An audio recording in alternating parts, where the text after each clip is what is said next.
সে বলল, "আরে সেলাই মেশিনে তো মোবিল পরে ঢালবো। আগে সেলাই মেশিনের মালিকরে মোবিল দেই, তারপরে না সেলাই মেশিন।" আচ্ছা। আসসালামু আলাইকুম। আজকে আমি আসলাম আমার সাথে একটা ঘটে যাওয়া কাহিনী নিয়ে। আসলে ঘটে যাওয়া কাহিনীটা কেমন আমি সেটা বলি।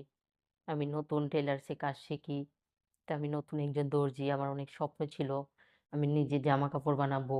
অনেক ডিজাইন করে জামাকাপড় বানাবো। এই কারণে আমি একটা টেলার্সে ৳৩,০০০ দিয়ে কাজ শিখি।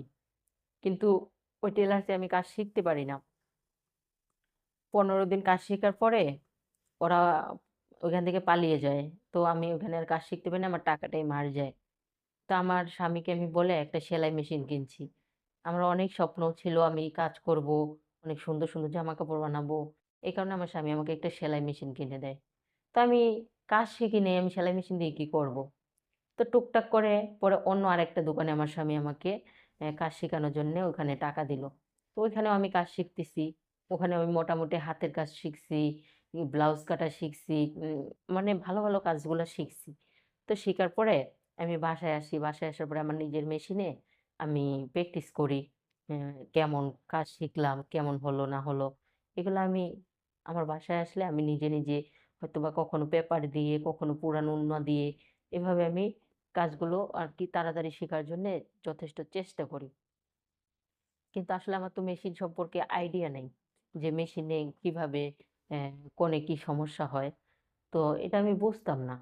তারপরেও আমি অনেক সময় আমার যে আমাকে কাজ শেখাতো আমার মাস্টার, তাকে আমি বলতাম, "ভাইয়া এই সুইটা কিভাবে লাগায়? তারপরে ববিন কেসে কিভাবে সুতা ভরে? কিভাবে কি করে?" সবকিছু আমাকে সে শিখাতো। তো শেখানোর পরে তার সাথে আমি এক পর্যায়ে অনেক ফ্রি ছিলাম। মানে উনার ওখানে এ কাজ করতে, করতে উনি আমাকে কাজ শিখাতো।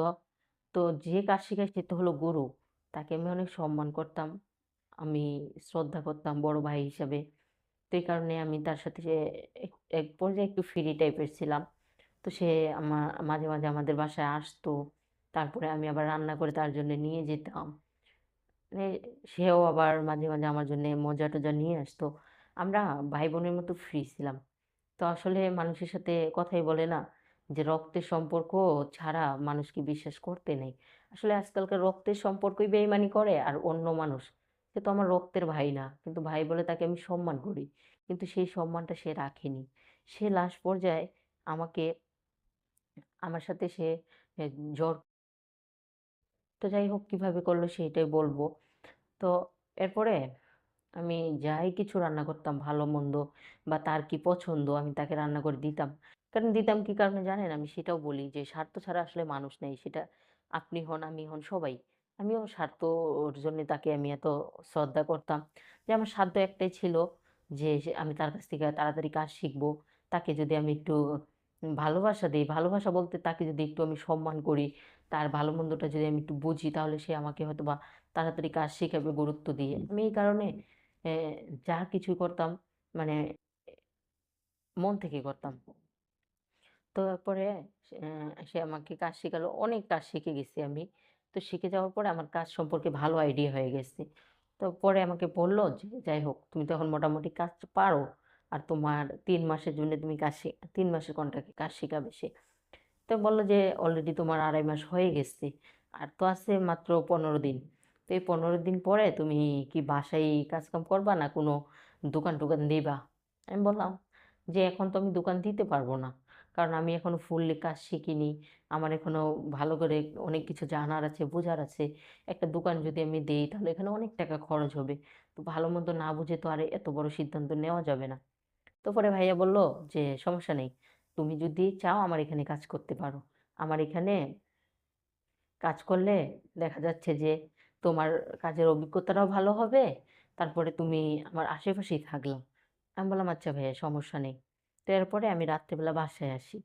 তো বাসায় আসার পরে আমি এ একটা নতুন ডিজাইনের জামা আ YouTube এ দেখে ঐরকম করে কাটি। কাটার পরে আমি সেলানোর জন্য মেশিনে বসি। তো বসার পরে আমার মেশিনটা হঠাৎ করে জাম। মানে ভিতর থেকে খালি সুতা উঠতেছে। দলা, দলা করে সুতা ওঠে। এটা কি সমস্যা আমি বুঝতে পারতেছি না। আমার মাথায় কোনো কাজ করতেছে না। এদিকে আমার হাসব্যান্ডও বাসায় নেই। সে অফিসে, তার ছুটি হবে রাত ১২ টায়। এখন আমি চিন্তা করতেছি যে আমার এই মেশিনে কি হলো? আমার হাসব্যান্ড থাকলে তাও তো সে দেখতো, তারপরে বা কাউকে আনতো। তারপরে আমি আমাকে যে কাজ শেখায় তাকে ফোন দিলাম। ওই ভাইয়ারে ফোন দিলাম। ফোন দিয়ে বললাম যে, "ভাইয়া আমার তো একটা সমস্যা।" কয়, "কি সমস্যা?" আমি বললাম, "মেশিনে বসছিলাম একটা জামা সেলানোর জন্যে। কিন্তু মেশিনের ভিতর থেকে তো ববিন কেস থেকে দলা, দলা সুতা উঠতেছে। সেলাই উঠে না কিন্তু সুতা অনেকগুলা করে উঠতেছে।" তো এরপরে বলল, "আচ্ছা ঠিক আছে আমি আসতেছি।" আমি বললাম, "আচ্ছা আসেন, এসে একটু দেইখা যান আমার মেশিনটায় কি সমস্যা?" পরে উনি আসলো। তো আসার পরে এই সময় ছিল না অনেক কারেন্ট। আ এত গরম, তো রাতের বেলা তো অনেক গরম। তো সে আমার মেশিনটা দেখতেছে। এদিকে আমার গরমে মানে উন্না মাথায় দেওয়া নাই, শরীরে ফালানো। কিন্তু উপর দিয়ে দেখলাম যে আমি বসে নিচে আছি আর উনি দেখি যে আমার দিকে বারবার তাকাচ্ছেন। যখন তাকাচ্ছেন তখন আমি উনার কাছ থেকে একটু সাইডে সরে গেলাম। সরে গেলাম, তারপরে উনি বলতেছে, "মেশিনে তো অনেক জং পড়ছে। জং ছুটাইতে হবে, মোবিলের দরকার।" তো আমি বললাম, "মোবিল? মোবিল তো আছে আমার ঘরে।" সে বলল, "তোমার মোবিলে তো কাজ হবে না। এখানে আমার মোবিলের দরকার।" তা আমি বললাম যে, "ভাইয়া তাহলে আপনারে তো বললে আপনি মোবিল নিয়ে আসতেন। আসলে আমি তো জানি না যে মেশিনে মোবিলের দরকার।" সে বলল, অল টাইম মোবিল তো আমার সাথেই থাকে।" আমি বললাম, "অল টাইম মোবিল সাথে থাকে মানে?" পরে বলল, "হ।"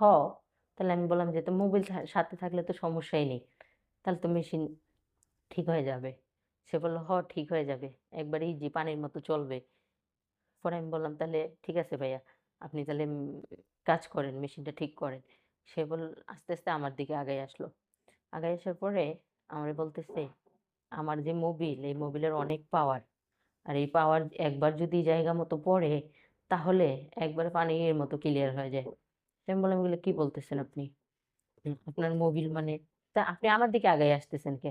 সে বলল, "আরে সেলাই মেশিনে তো মোবিল পরে ঢালবো।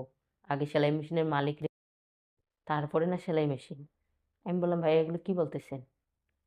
কয়, আমি অনেক দিন ধরে ইচ্ছা তোমাকে একটু তোমার সাথে, কিন্তু এরকম সুযোগ হয়ে ওঠে না।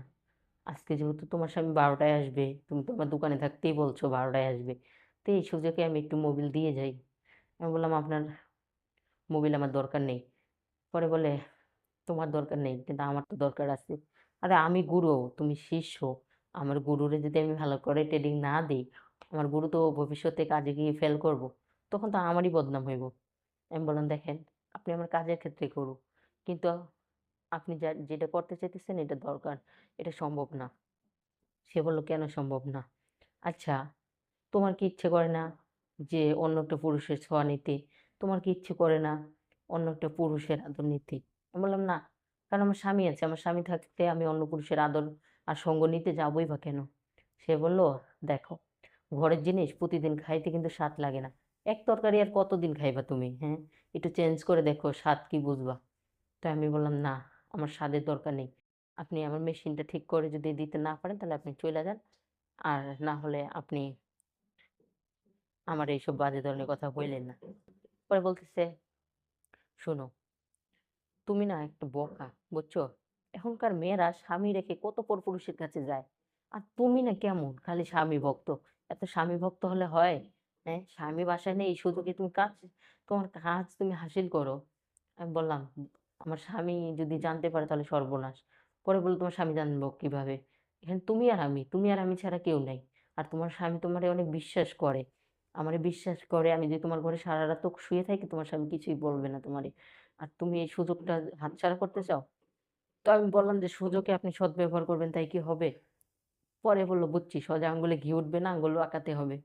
এরপরে উনি কি করলো? উনি জোর করে পরে আমাকে টাইনা আমার নিয়ে যায়। নিয়ে যাওয়ার পরে উনি আমার সেলাই মেশিনে জং ধরা মোবিল না দিয়ে উনি মোবিল আমার জায়গায় দিয়ে দেয়। বলল, "তোমার জংও ছুটে যাবে, তোমার মেশিনের জংও ছুটে যাবে।" আর আমার মোবিল স্পেশাল মোবিল। সেই মোবিল উনি আমাকে দিয়ে গেল। তো আসলে কি বলবো? বলার মতো কিছুই নেই। মানুষকে অতিরিক্ত বিশ্বাস করতে নেই। যখনই বিশ্বাস করবেন তখনই তারা পিছন থেকে আঘাত করবে। যেমন কিনা উনাকে আমি বড় ভাইয়ের চোখে দেখতাম, সম্মান করতাম, বিশ্বাস করতাম। এমনকি আমার স্বামীও বিশ্বাস করত। কিন্তু উনি বিশ্বাসের মর্যাদা রাখলো না। উনি ঠিকই ছুবল দিয়ে দিল সুযোগ বুঝে। তাই বলব, এত বিশ্বাস মানুষকে করতে নেই। কারণ হাতের ৫ টা আঙ্গুল সমান না। মানুষ সবাই সমান না। তাই বলব যে নিজের মান, সম্মান সবকিছু নিজেই বজায় রাখেন। স্বামী বাসায় না থাকলে অন্য কোনো পরপুরুষকে যে কোনো দরকারেই হোক বাসায় আনবেন না। তো আমার গল্পটা এই পর্যন্তই। সবাই ভালো থাকবেন, সুস্থ থাকবেন। আল্লাহ হাফেজ।